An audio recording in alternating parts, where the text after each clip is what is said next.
ጤና ይስጥልኝ። ሰሞኑን በአሜሪካ እስራኤልና ኢራን መካከል የተፈጠረው ግጭት አራተኛ ቀኑን ይዟል። በአራተኛ ቀኑ እየተካሄዱ አበይት ያልኳቸውን 5 ጉዳዮች ይዤላችሁ ቀርቤያለሁ።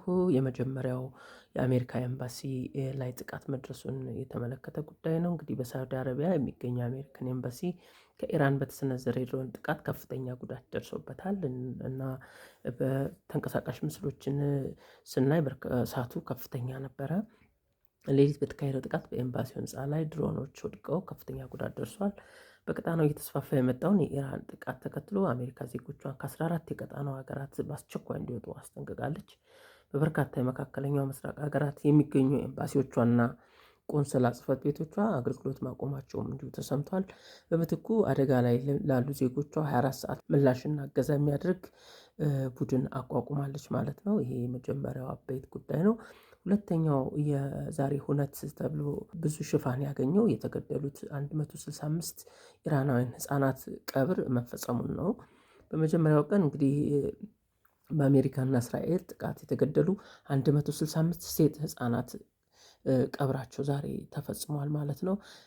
ሚናብ በሚባል ከተማ እድሜያቸው ከ7 እስከ 12 የሚሆኑ ሴት ህጻናት በሚማሩበት ትምህርት ቤት ላይ ነው እንግዲህ ይህ አሰቃቂ ጥቃት የተፈጸመው።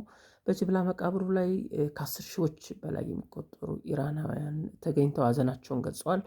ዶናልድ ትራምፕ የቅርብ ዘመድ የጅምላ መቃብሩን ፎቶ በሀዘን የለጠፈ ሲሆን ይህ ክፉ ተግባር በምንም ምክንያት ትክክለኝነቱን ለማስረዳት አቅም ያንሰኛል የሚል መልእክትም አስፍረዋል።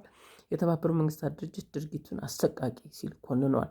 በተያያዘ መረጃ 10 ሺዎች የሚቆጠሩ የኢራቅ ዜጎች ለአያቶላ አሊ ሆሚኒ ሞት አስመልክቶ ሀዘናቸውን በሰልፍ ገልጸዋል። ሶስተኛው አበይት ጉዳይ የእስራኤሉ ጠቅላይ ሚኒስትር ቤንያሚን ኔታንያሁ ከፎክስ ኒውስ ጋር ቆይታ አድርገዋል። ትላንትና ዛሬ ነው የተለቀቀው ዜናው ማለት ነው።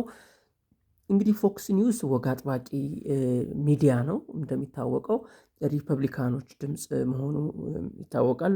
ከዛ ጋር በተያያዘ እንግዲህ ዶናልድ ትራምፕ ሪፐብሊካን በመሆናቸው ለየት ያለ ድጋፍ አለው ለዶናልድ ትራምፕ ማለት ነው።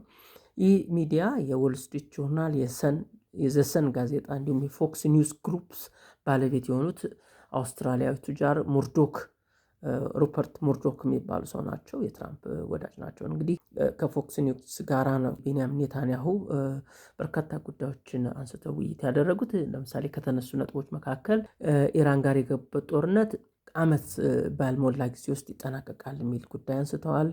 ኢራናውያን በመንግስታቸው ላይ እንዲነሱም አመፅ እንዲያምፁም ጥሪ ያቀርበዋል በዚህ በቃለ መጠይቃቸው። ሌላው ወታደራዊ ጥቃቱ ተጠናክሮ እንደሚቀጥል ነው የተናገሩት። ዛሬም እንግዲህ በበርካታ የኢራን ከተሞች ላይ ቴህራንን ጨምሮ ጥቃት ሲፈጸም ነበረ። በጎረቤትም እንደ ሊባኖስ ባሉ ሀገራት ላይም ከፍተኛ የሆነ መጠነ ሰፊ ጥቃት ሲፈጸም ነበር ማለት ነው። ሌላው ወታደራዊ ጥቃቱ ተጠናክሮ ይቀጥላል ካሉ በኋላ ከኢራን በተቃጣ ጥቃት እስራኤላውያን አስከፊ ጊዜ እያሳለፉ መሆኑን ጭምርም አምነዋል። እንግዲህ ለመጀመሪያ ጊዜ እስራኤላውያን አስከፊ ጊዜ እያሳለፉ ነው ብለው ሲናገሩ እንግዲህ የመጀመሪያውን ይሄ እንግዲህ ከፍተኛ የሆነ ጉዳት መኖሩንም ማመናቸው ነው። ሌላው አራተኛው ነጥብ ዛሬ የዓለም የነዳጅ ዋጋ ሌላ ጭማሪ ታይቶበታል። ትናንትና $79 አካባቢ ይሸጥ የነበረው ብሬንት የተባለ ድፍድፍ ነዳጅ ዛሬ ወደ $85 $6 ጭማሪ አሳይቷል ማለት ነው። አሜሪካና እስራኤል ከኢራን ጋር የገቡበት ግጭት ተከትሎ እንግዲህ የነዳጅ ዋጋ ከጊዜ ወደ ጊዜ እየጨመረ መጥቷል ማለት ነው። የኳታር ፈሳሽ የተፈጥሮ ጋዝ ማምረቻ የሳዑዲው ግዙፍ የነዳጅ ማውጫ ኩባንያ አራምኮ በኢራን ጥቃት ደርሶባቸው መዘጋታቸውን ተከትሎ እንግዲህ በዓለም ላይ የነዳጅና የጋዝ አቅርቦት እጥረት ተፈጥሯል ማለት ነው። እጥረቱ እንግዲህ ማምረት አለመቻላቸውን ብቻ ሳይሆን በቀጣናው ነዳጅ የሚያወጡ ጋዝ የሚያወጡ ተቋማትም በጥቃት እና በጸጥታ ፍራቻ ምርት ማቆማቸውም ሌላ አንድ ለእጥረቱ ለአቅርቦቱ ማነስ ምክንያት ሆኗል ማለት ነው። በዚህ ላይ እንግዲህ ያለው ቁልፍ የነዳጅ ጋዝ መተላለፊያ የሆርሙዝ ሰርጥ በኢራን መዘጋት የነዳጅ ዘይትና የጋዝ ዋጋ በየቀኑ እያሻቀበ እንዲመጣ ከፍተኛ ሚና እየተጫወተ ነው። በዛሬው ዕለት ብሬንት የተሰኘው እንግዲህ የአንድ በርሜል ድፍድፍ ነዳጅ በ$85 ሲሸጥ ውሏል ማለት ነው።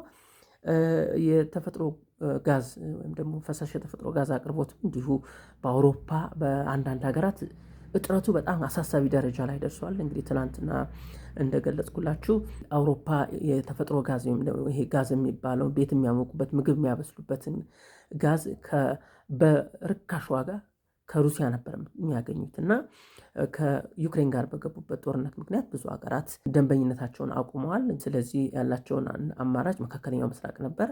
ይሄም አሁን ደግሞ ሌላ ችግር በመፈጠሩ ምክንያት ከፍተኛ እጥረት በመከሰቱ የዋጋው ሁኔታ በከፍተኛ በአስጊ ሁኔታ እየጨመረ ነው። ሌላው አዲስ ነገር ዛሬ የተሰማው ሰሜን ኮሪያ ለኢራን አለሁልሽ የሚል መረጃ ወጥቷል። እንደውም ኪም ጆንግ ኡን የሀገሪቱ መሪ ለእስራኤል አንድ ሚሳኤል በቂ ነው ብለዋል። ሰሜን ኮሪያው መሪ እንግዲህ እስራኤልን ከዓለም ካርታ ለማጥፋት አንድ ሚሳኤል ብቻ እንደሚበቃ ገልጸዋል። ይህ እንግዲህ አነጋጋሪ ነው። ሰውየው እንግዲህ ይህን ያሉት አሜሪካ እና እስራኤል በጥምረት በኢራን ላይ የከፈቱን ኦፕሬሽን ኢፒክ ፊውሪ የተባለ እና የአያቶላ አሊ ሆሜኒን መገደል ተከትሎ ለኢራን ያላቸውን ጠንካራ ወታደራዊ ድጋፍ ለማረጋገጥ ነው። ፒዮንግያንግ የላቁ የባላስቲክ ሚሳኤሎች ለኢራን ማቅረብ ዝግጁ መሆኗንም አስታውቀዋል። እንግዲህ በግጭቱ በርካታ ሀገራት እየተሳቡ እየገቡ ነው። አለመረጋጋቱና ውጥረቱም በዛው ልክ እየጨመረ ታይቷል። ለአብነትም ፈረንሳይ ለምሳሌ ዛሬው ቀን የጦር ጀቶቿን ወደ አቡዳቢ የተባበሩት አረብ ኤሚሬት ልካ የኢራንን ጥቃት በመከላከል ተጠምዳውላለች። ሌላው ሊቱዌኒያ ከአሜሪካን ጎን ለመቆምና ካስፈለገም ወታደር ለመላክ ዝግጁ መሆኗን ዛሬ ገልጻለች። እስካሁን በግልጽ የአሜሪካና የእስራኤል ጥቃት የተቃወመችው አውሮፓ ሀገር ስፔን ስትሆን አሜሪካ በስፔን ካሏት የጦር ሰፈሮች በመነሳት ኢራን እንዳታጠቃ ከልክላታለች። ስፔን ዋናው መከራከሪያዋ የተባበሩት መንግስታት ቻርተርና ዓለም አቀፍ ሕግን የጣሰ ተግባር ስለሆነ ስፔን በዚህ አትሳተፍም ሲሉ ቁርጥ የሆነ ምላሽ ሰጥተዋል። ከአውሮፓ እንግዲህ ጠንከርና ቆፍጠን ያለ መልስ የሰጡት ስፔኖች ናቸው ማለት። ሌሎቹ ግማሾቹ በዝምታ ግማሾቹ ደግሞ ድጋፍና ዝምታ የተቀላቀለበት ምላሽ ሲሰጡ ነበር። እንግዲህ ዶናልድ ትራምፕ በምላሹ ከስፔን ጋር ያላቸውን ሁሉንም የንግድ ስምምነቶች አግደዋል ማለት ነው። ዛሬ በአሜሪካ እስራኤል ኢራን መካከል በተፈጠረው ግጭት አራተኛ ቀኑን በያዘው በዚህ ግጭት እንግዲህ የተከሰቱ አበይት ጉዳዮችን እንደዚህ የሚመስሉ ነበር። ስለቆያችሁ እናመሰግናለን። ሰላም።